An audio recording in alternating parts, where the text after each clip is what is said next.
Hello, welcome back to the reading of the poem of the Man God, written by Maria Valtorta, Volume 3.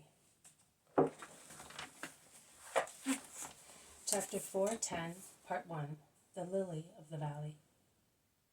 8th April 1946. The apostolic group has left the plain behind, and along hilly roads, among mountains and valleys, it is going towards Jerusalem. To shorten the journey, they have taken the main roads, but solitary. They have not taken the main roads, but solitary, tiring shortcuts, which are, however, very quick.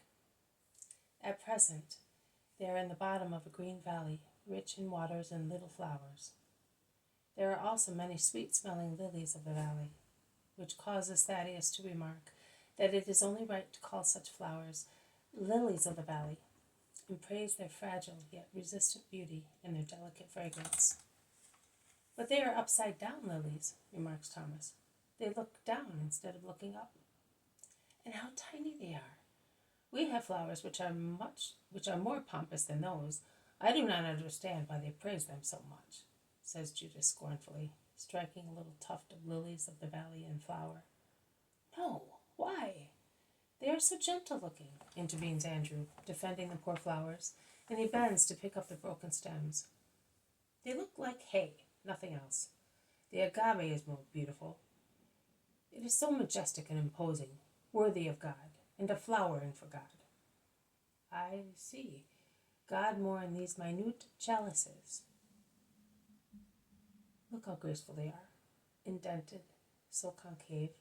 They look like alabaster, pure wax, and they seem to have been made by very tiny hands. Instead, it was the immense one who made them. Oh, power of God! Andrew is almost ecstatic in contemplation, meditating on flowers and the perfection of the Creator. You look like a poor little woman suffering from nervous trouble, teases Judas of Kerioth, laughing maliciously. No. In actual fact, I also, and I am a goldsmith, and thus an expert in the matter, I also find that these stems are perfect. It is more difficult to reproduce them in metal than it is to reproduce an agave, because you ought to know, my friend, that it is the infinitely small that reveals the ability of a craftsman. Give me a stem, Andrew, and you, whose goggle eyes admire only grand things, come here and look. Which craftsman could make cups so light and perfect as these, decorating them with those tiny topazes down there in the bottom, and joining them to the stem by means of this graceful curved filigree? It's wonderful.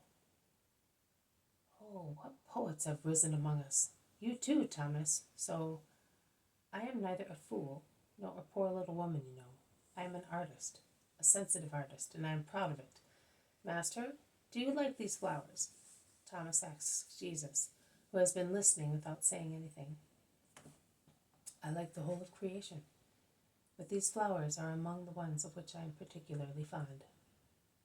Why? Ask several apostles. And at the same time, Judas asks, do you like vipers as well? And he laughs. Yes, they also serve. What purpose? Ask many. To bite, ha ha ha, says Judas, laughing offensively. In that case, you should like them very much, retorts Thaddeus, interrupting Judas's laughter with a very clear allusion. The others are now laughing at the witty remark. Jesus does not laugh. On the contrary, he is pale and sad. He looks at his 12 apostles, and particularly at the two antagonists who are watching each other, one angrily, the other severely, and he replies to them all. In order to reply to the Iscariot in particular, if God created them, it means that they serve. Nothing in creation is useless or entirely harmful. Evil only is clearly and solely noxious, and woe to those who allow it to bite them. One of the effects of its bite is the inability to tell good from evil. Then there is the deviation of reason and of conscience led astray towards evil things. And then spiritual blindness, because of which, Judas of Simon, one does not see the power of God shine on things, even when they are tiny. and his power is written on this flower, through its beauty and scent, and its shape, which is so different from any other flower, and through this drop of dew, which trembles and glitters, suspended on the waxen edge of the tiny petal, and seems a tear of gratitude to the Creator, who made everything well, useful, and varied. But it is written that everything was beautiful for the first parents, until their eyes became opaque with sin, and everything spoke to them of God, until the fluid, which distorted their capacity for seeing God, was instilled into things, or rather into their eyes. Even nowadays, the more the Spirit is the sovereign in a human creature, the more God reveals himself.